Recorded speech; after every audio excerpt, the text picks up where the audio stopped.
అందరికీ నమస్కారం. ఉషోదయ ఛానల్ కి స్వాగతం. ముందుగా ఓం శ్రీ మాత్రే నమః అని కామెంట్ పెట్టి లైక్ చేసి మా ఛానల్ ని సపోర్ట్ చేయండి ఫ్రెండ్స్. పరమ పవిత్రమైనటువంటి శ్రావణమాసంలో ఏ పనులను చేయాలి, ఏ పనులను చేయకూడదు, ముఖ్యంగా భగవంతుని శ్రావణమాసంలో ఎలా ఆరాధించాలి, ఏ నియమాల్ని పాటించాలి అనేటువంటి అన్ని విషయాలని ఈ వీడియోలో మనము స్పష్టంగా క్లుప్తంగా తెలుసుకుందాం. శ్రావణమాసం అంటేనే చాలా విశేషమైనటువంటి మాసము. శుభకార్యాలకు పెట్టింది పేరు. పెళ్లిళ్లు, గృహప్రవేశాలు, నామకరణాలు ఒకటా రెండా అన్ని శుభకార్యాలను కూడా ఈ శ్రావణ మాసంలో చేయవచ్చును. ఏ దానం చేసినా, ఏ శుభకార్యం చేసినా, ఏ మంచి పని చేసినా కూడా ఆయుధ ఫలితములు కలుగును అని ఋషులు మనకు చెప్పి ఉన్నారు. ఆయుధము అంటే 10,000 రెట్లు ఫలితం కలుగుతుందంట. ఈ శ్రావణమాసంలో మనం ఒక్క పూజ చేస్తే ఆ పూజ 10,000 రెట్ల ఫలితాన్ని మనకు తెచ్చిపెడుతుంది. మనం ఏదైనా చిన్న దానం చేశామనుకోండి, ఎవరైనా బ్రాహ్మణుడికి స్వయంపాకం ఇచ్చామనుకోండి, లేకపోతే ఎవరైనా పేద విద్యార్థులకు పుస్తకాలు కొనిచ్చామనుకోండి, అనాథాశ్రమానికి వెళ్లి అనాథలకు బట్టలు గాని లేకపోతే ఫ్రూట్స్ గాని ఏవైనా పంచిపెట్టినట్లయితే ఆయుధ ఫలితం ఎక్కువ కలుగుతుంది అని మన పురుషులు చెప్పి ఉన్నారు. ఇంతకీ ఈ శ్రావణమాసం క్రోధినామ సంవత్సరంలో ఎప్పుడు ప్రారంభమవుతుందంటే ఆగస్టు 5వ తారీఖు సోమవారం రోజు ఈ శ్రావణమాసం ప్రారంభం కానుంది. కాబట్టి తప్పకుండా ప్రతి ఒక్కరూ ఇప్పుడు చెప్పబోయేటువంటి విషయాల్ని తెలుసుకుని పాటించినట్లయితే లక్ష్మీనారాయణ యొక్క పరిపూర్ణమైన అనుగ్రహం కలుగుతుంది. శ్రావణ మాసంలో సప్త శనివారాలు వ్రతం చేసినట్లయితే విశేషమైనటువంటి ఫలితం కలుగుతుంది. ఎవరైనా సప్త శనివారాల వ్రతం చేయాలనుకుంటూ ఉంటే ఈ శ్రావణ మాసంలో చేయండి. లక్ష్మీ వెంకటేశ్వర స్వామి యొక్క పరిపూర్ణమైన అనుగ్రహం కలుగుతుంది. వెంకటేశ్వర స్వామి యొక్క ఫోటో పెట్టుకుని చక్కగా దీపారాధన చేసి స్వామివారిని తులసి దళాలతో పూజించి గోవింద నామాలు చెప్పుకున్నట్లయితే కుటుంబ గొప్ప స్థాయికి వెళుతుంది. శ్రావణ మాసంలో ప్రతి శనివారము కూడా లక్ష్మీ వెంకటేశ్వర స్వామిని అర్చించండి. ముఖ్యంగా ఉపవాసం చేయాలనుకుంటున్నటువంటి వాళ్లు, అంటే బీపీ షుగర్ లేనటువంటి వాళ్లు ఈ శ్రావణ శనివారాల్లో ఉపవాసం చేస్తే అద్భుతమైనటువంటి ఫలితం కలుగుతుంది.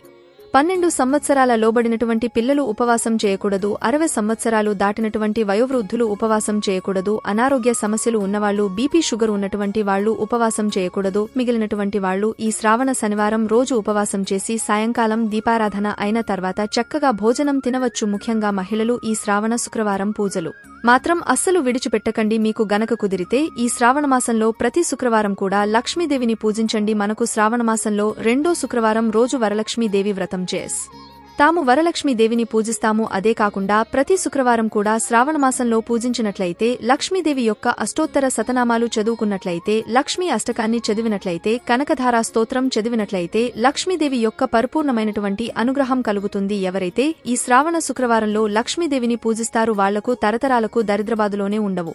అష్టైశ్వర్యాలు అంటే డబ్బులు, బంగారు, నగలు, ఆస్తిపాస్తులు ఉండడం కాదండి. పరిపూర్ణమైన లక్ష్మీ అనుగ్రహం అంటే భార్యాభర్తలు ఇంట్లో సంతోషంగా ఉండడం.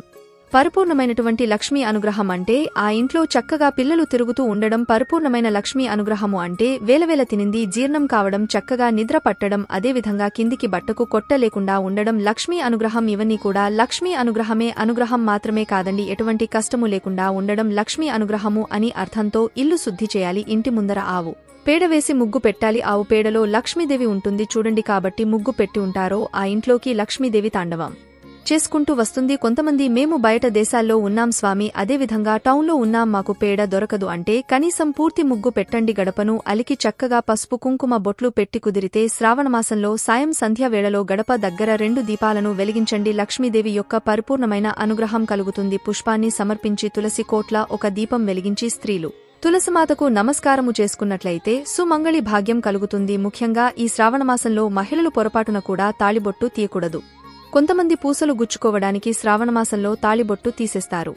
శ్రావణమాసంలో తాళిబొట్టు తీయకూడదు. ఒకవేళ తాళిబొట్టు మార్చుకోవాలన్న, చక్కగా పూసలు గుచ్చుకోవాలన్న 3వ తారీఖు శనివారం రోజు చక్కగా మార్చుకోండి. అమావాస్య తర్వాత శ్రావణమాసం పొరపాటున కూడా తాళిబొట్టు తీయకూడదు. మహిళలు శ్రావణమాసంలో కుదిరితే ప్రతి నిత్యము స్నానం చేసి పసుపు కుంకుమ ధరించి తలలో పూలు పెట్టుకోండి. లక్ష్మీదేవి ఏ ఇంట్లో అయితే స్త్రీలు చక్కగా పతివ్రత ధర్మాన్ని పాటిస్తూ ఉన్నారు ఆ ఇంట్లో కొలువుండిపోవాలని చూస్తుందన్నమాట. కాబట్టి శ్రావణ మాసంలో చక్కగా పసుపు కుంకుమ పెట్టుకుని గాజులు వేసుకుని తలలో పూలు సాంప్రదాయ బద్దంగా ఉండడం చాలా మంచిది. ఈ శ్రావణ మాసంలో మాంసాహారం భుజించవచ్చా, భుజించకూడదా అంటే ఈ శ్రావణమాసం పూర్తి అయ్యేవరకు పొరపాటున కూడా మాంసాహారాన్ని భుజించకూడదు. స్త్రీలు, పురుషులు ఎవరైనా సరే శ్రావణమాసంలో మాంసాహారాన్ని తీసుకోకూడదు అని మనకు పెద్దలు చెప్పి ఉన్నారు. ముఖ్యంగా బ్రహ్మచర్యం పాటించాలి. అంటే చూడండి, శ్రావణమాసంలో కొన్ని విశేషమైనటువంటి పూజలు వస్తాయి. అంటే వరలక్ష్మీదేవి వ్రతము, నాగపంచమి, అదే విధంగా శ్రవణ మాసంలోనే కృష్ణాష్టమి వస్తుంది కదండి. కృష్ణాష్టమి రోజు కొన్ని పర్వదినాల్లో బ్రహ్మచర్యాన్ని పాటించాలి, నెల పూర్తిగా బ్రహ్మచర్యాన్ని పాటించాలి అని చెప్పి ఋషులు మనకు చెప్పలేదు. ఈ శ్రావణమాసంలో సూర్యోదయానికంటే ముందే కుటుంబ సభ్యులు అందరూ కూడా నిద్రలేవాలి.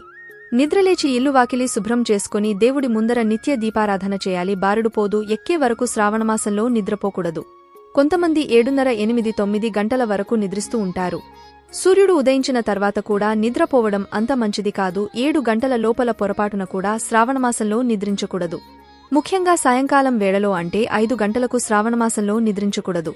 లక్ష్మీదేవి ఇంట్లో కాలు పెట్టే అటువంటి సందర్భం అది. అటువంటి సందర్భంలో ఇంట్లో నిద్రపోవడం అంత మంచిది కాదు. ముఖ్యంగా భార్యాభర్తలు కలహించుకోకూడదు. అంటే ఈ శ్రావణమాసంలో సాయంకాలం వేళలో భార్యాభర్తలు ఒకరినొకరు తిట్టుకుంటూ గొడవలు పడుతూ ఉంటే ఆ ఇంట్లో లక్ష్మీదేవి క్షణకాలం కూడా నిలవదు, అక్కడి నుండి వెళ్లిపోతుంది. శ్రావణమాసంలో ఏ పనులు చేయకూడదు అని ఈ వీడియోలో మనం చక్కగా తెలుసుకున్నాం కదా. రేపు ఇంకొక అద్భుతమైనటువంటి వీడియోలో కలుసుకుందాం. మీకు ఈ వీడియో నచ్చితే తప్పకుండా లైక్ చేసి షేర్ చేయండి. మరిన్ని మంచి వీడియోస్ కోసం మా ఛానల్ని సబ్స్క్రైబ్ చేయండి. ధన్యవాదాలు.